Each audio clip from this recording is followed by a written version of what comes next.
lebar, eee, diberitahukan ke teman-temannya ya kalau misalkan kita udah mulai jadi, mereka agar cepat-cepat disuruh masuk ke Zoom-nya gitu, biar nggak ketinggalan. Kalau nggak nanti kalau misalkan mereka ketinggalan bisa, lihat rekaman ulangnya aja.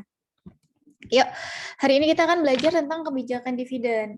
Nah, apa sih kebijakan dividen ini? Kebijakan dividen itu, atau biasanya disebut sebagai, apa namanya, kebijakan di mana, perusahaan dan juga pemilik saham itu harus memutuskan, laba yang telah dihasilkan itu akan didistribusikan kemana. Apakah akan ditahan sebagai laba ditahan, untuk kebutuhan dana investasi dan sebagainya, atau akan dibagikan kepada pemilik saham dalam bentuk dividen gitu. Slide selanjutnya.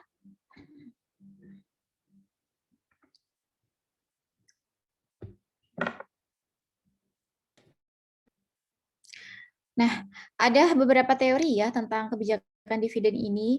Jadi kebijakan dividen ini merupakan salah satu keputusan penting dalam kaitannya dengan usaha untuk memaksimumkan nilai perusahaan dipengaruhi oleh keputusan investasi, struktur modal, atau keputusan pemenuhan kebutuhan dana dan kebijakan dividen itu sendiri, yaitu keputusan apakah laba akan dibagi kepada pemegang saham atau diinvestasikan kembali untuk memungkinkan mendapatkan capital gain gitu. Jadi, di dalam perumusan kebijakan dividen ini, tujuan utamanya adalah apa sih? Ya untuk menaikkan, nilai perusahaan dan memperkaya si pemegang sahamnya, gitu.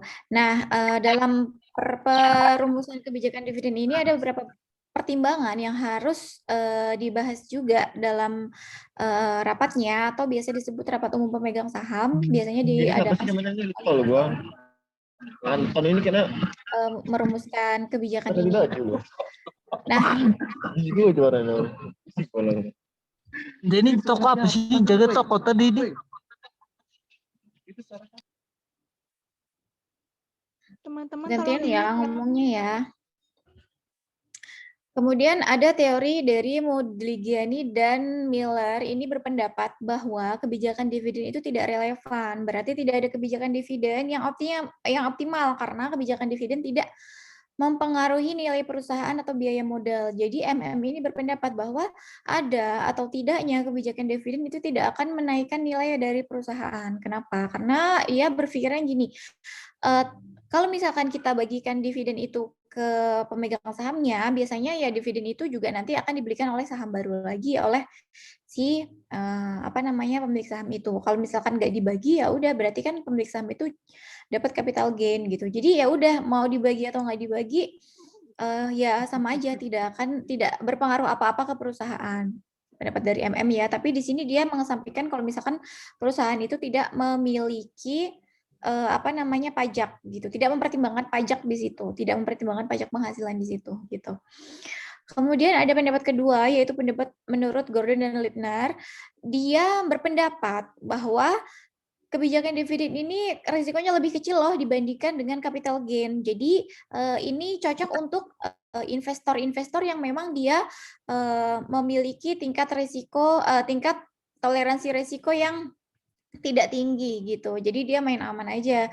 Dia berpikir bahwa, dividen itu lebih menjanjikan daripada capital gain. Kenapa? Karena dividen itu sudah pasti akan dia dapat dan nilainya sudah pasti.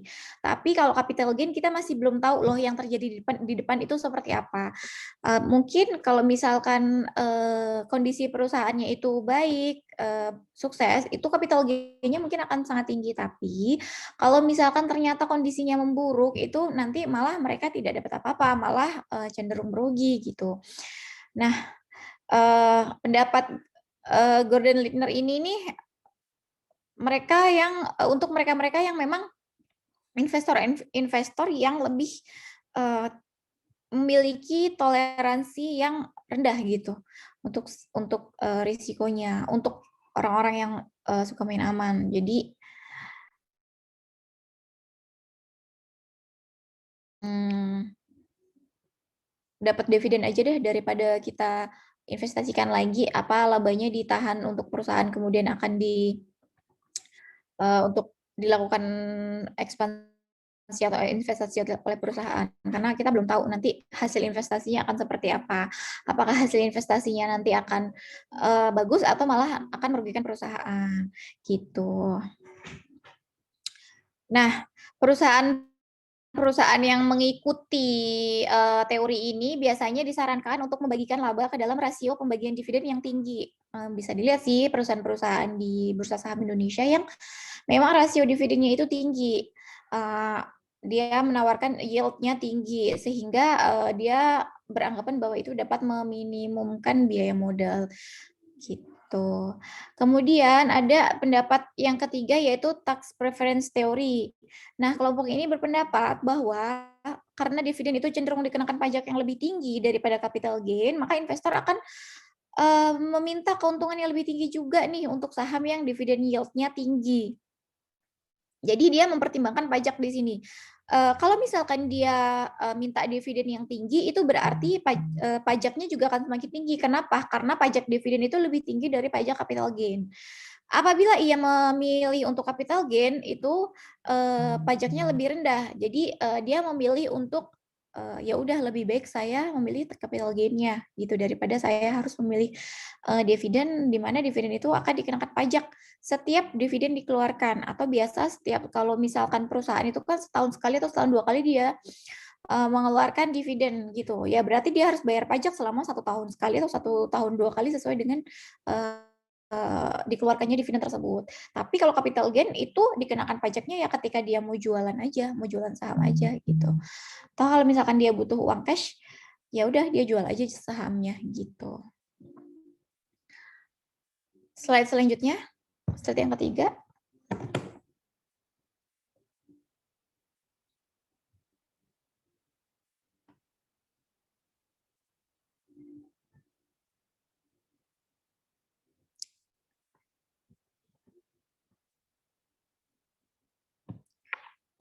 Nah, kebijakan pembayaran dividen dalam praktek. Jadi biasanya setelah melakukan rapat umum pemegang saham, di situ akan ditentukan berapa besaran dividen yang akan dibagikan untuk setiap lembar saham yang dimiliki oleh pemegang saham.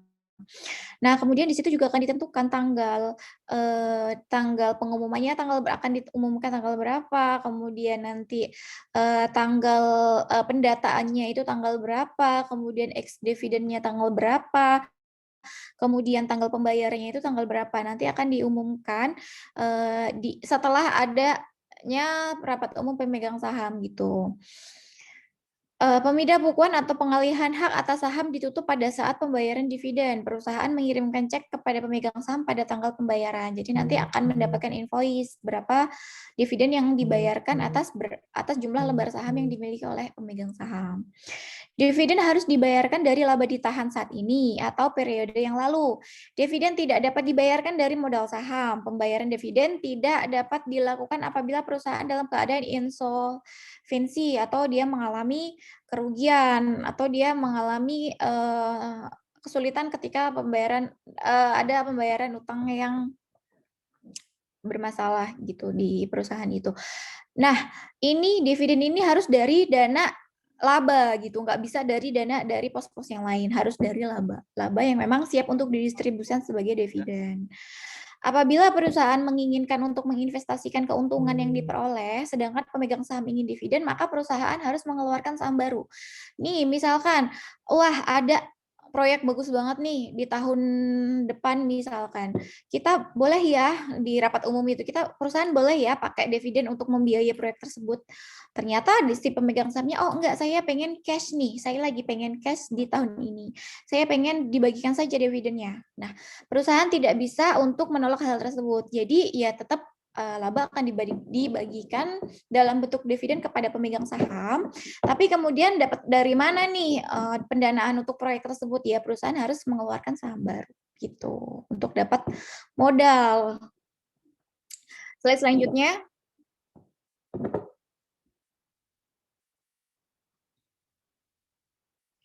Nah, faktor-faktornya apa sih yang mempengaruhi kebijakan dividen? Jadi di sini ada beberapa faktor yang mempengaruhi pertimbangan dari kebijakan dividen itu. Yang pertama adalah kebutuhan dana perusahaan. Kita harus mempertimbangkan baik manajemen maupun pemegang saham, kebutuhan dana perusahaan dalam waktu dekat ini apakah cukup banyak, kemudian berapa, dapat dananya dari mana.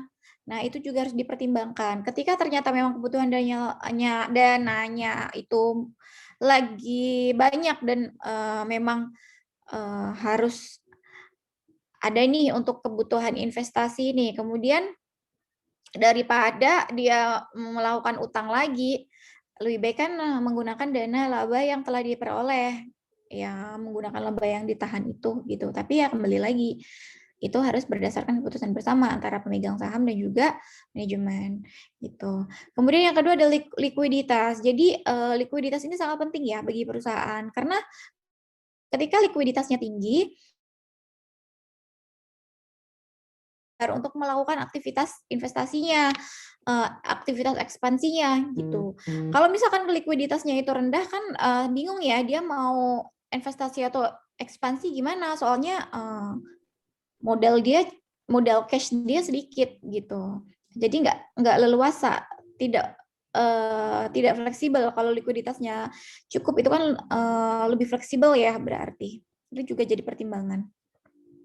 Selanjutnya adalah kemampuan meminjam. Jadi di sini untuk perusahaan-perusahaan yang sudah established, yang memang dia bisa mengakses pasar modal dengan mudah, kemudian memang valuasinya sudah tinggi. Biasanya di sini kemampuan dalam peminjaman dananya juga lebih baik gitu dibandingkan perusahaan-perusahaan yang memang masih belum stabil gitu kondisinya. Nah, di sini biasanya perusahaan-perusahaan ini lebih banyak untuk membagikan dividennya, membagikan labanya itu tuh dalam bentuk dividen. Kenapa? Karena toh kalau misalkan dia membutuhkan dana, ya dia bisa mengakses dana itu dengan baik gitu. Dia bisa mengakses pasar modal dengan baik, kemudian dia bisa mengakses kreditur dengan baik gitu. Jadi ya dividen ya udah dibagiin aja ke si pemilik sahamnya gitu. Contoh-contohnya apa sih yang dividennya tinggi? Banyak ya perusahaan yang lumayan dividennya tinggi, yang sudah established seperti misalnya Unilever, kemudian perusahaan-perusahaan rokok, gudang garam itu kan tinggi-tinggi ya ini dividennya. Kemudian keadaan pemegang saham. Nah, ini yang disebut dengan jadi di sini kita lihat pemegang sahamnya ini dia lebih pro dividen atau lebih pro capital gain gitu. Kalau misalkan dia lebih pro dividen ya berarti ya udah labanya dibagikan aja dalam bentuk dividen. Tapi kalau misalkan lebih pro yang capital gain, biasanya ya udah nih hasil tahun ini kita investasikan ulang lagi nih untuk apa nih yang bisa menghasilkan income baru untuk perusahaan, menghasilkan sumber-sumber pemasukan bagi perusahaan gitu. Nah, itu biasanya orang yang emang mengejar growth perusahaannya agar dia bisa dapat capital gain yang lebih tinggi gitu. Kemudian selanjutnya adalah stabilitas dividen. Maksudnya adalah ketika perusahaan itu memberikan dividennya secara stabil setiap tahun dengan nominal yang sama, itu lebih banyak disukai oleh investor. Karena mungkin berpendapat bahwa mereka bisa ngira tahun ini saya akan mendapatkan segini, tahun depan saya akan mendapatkan sekian dari besarnya dividen yang dibagikan, karena dividennya sudah pasti dibagikan dan nilainya sudah pasti sama gitu. Itu yang disebut dengan stabilitas dividen yang menjadi pertimbangan dari ketika dalam rapat itu tuh mau memutuskan apakah laba yang diperoleh itu akan didistribusikan dalam bentuk dividen atau akan diinvestasikan kembali dalam bentuk laba ditahan gitu. Yuk, slide selanjutnya nomor 5. Nah, berikut merupakan beberapa alternatif kebijakan dividen. Yang pertama, pembayaran dividen yang stabil. Yang stabil itu misalkan setiap tahun dia bayar dividen sebesar 700 per lembar saham, atau setiap tahun dia bayar 1.000 per lembar saham, atau setiap tahun dia bayar sebesar 500 per lembar saham, dan itu nilainya tetap sama setiap tahunnya. Itu yang disebut dengan dividen yang stabil.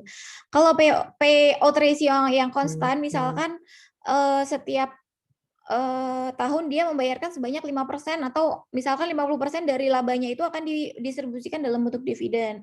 Nah, 50% itu apa namanya? Kan fluktuatif ya, kayak misalkan laba sekarang 10.000, berarti 50% dari 10.000 itu kan berarti 50.000 yang akan dibagikan kepada seluruh pemegang saham. Tapi kalau misalkan tahun depan ternyata turun jadi 50.000 labanya, berarti 50% dari 50.000 kan berarti cuma 25.000 yang akan dibagikan kepada si pemegang sahamnya. Nah, dia pakai rasionya. Pembagian dividen reguler yang rendah serta pembayaran ekstra itu biasanya kalau misalkan yang ketiga ini dia ditentukannya itu ya berdasarkan dari rapat-rapat yang dilakukan. Slide selanjutnya yang ke-6.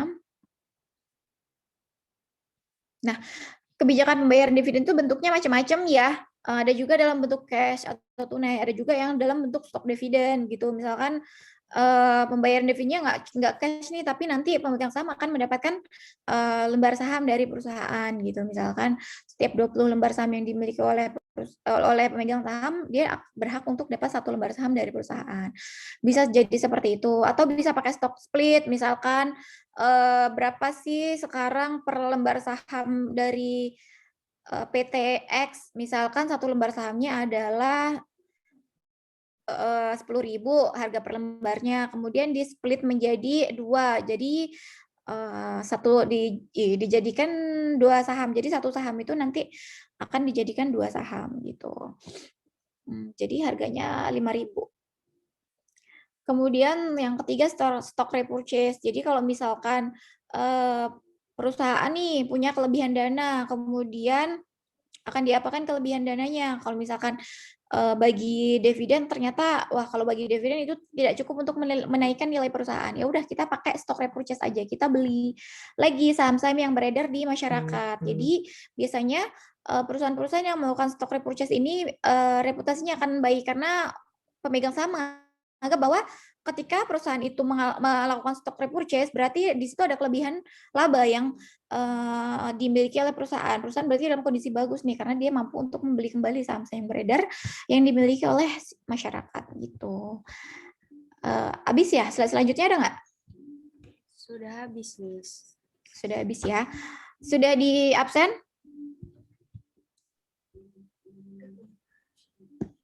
Sudah di absen kok, Miss. Oke, baik. Sampai dengan di sini dari penjelasan saya ada yang belum dimengerti dan ingin ditanyakan nggak?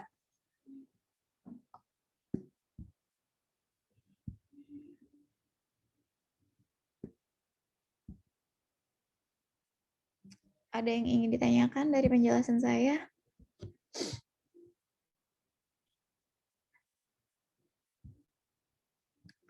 Nggak ada ya? Sudah cukup dimengerti ya? Cukup, Miss. Cukup, Miss. Oke, baik. Mohon maaf sebelumnya karena saya minta hari ini lebih cepat. Saya harap dimengerti teman-teman semuanya. Kalau misalnya tidak ada yang ingin ditanyakan, saya akhiri saja kelasnya sampai dengan di sini. Terima kasih ya untuk partisipasinya hari ini. Jangan lupa nanti absen. Kemudian nanti ini video yang sudah direkam di upload ke YouTube. Kemudian bagikan share linknya ke grup Instagram kita dan juga share link absennya juga ya. Baik, Miss. Oke, baik. Terima kasih. Saya akhiri. Wassalamualaikum warahmatullahi wabarakatuh. Waalaikumsalam warahmatullahi wabarakatuh. Waalaikumsalam Oke. warahmatullahi wabarakatuh. Happy weekend ya semuanya. Saya Liv ya.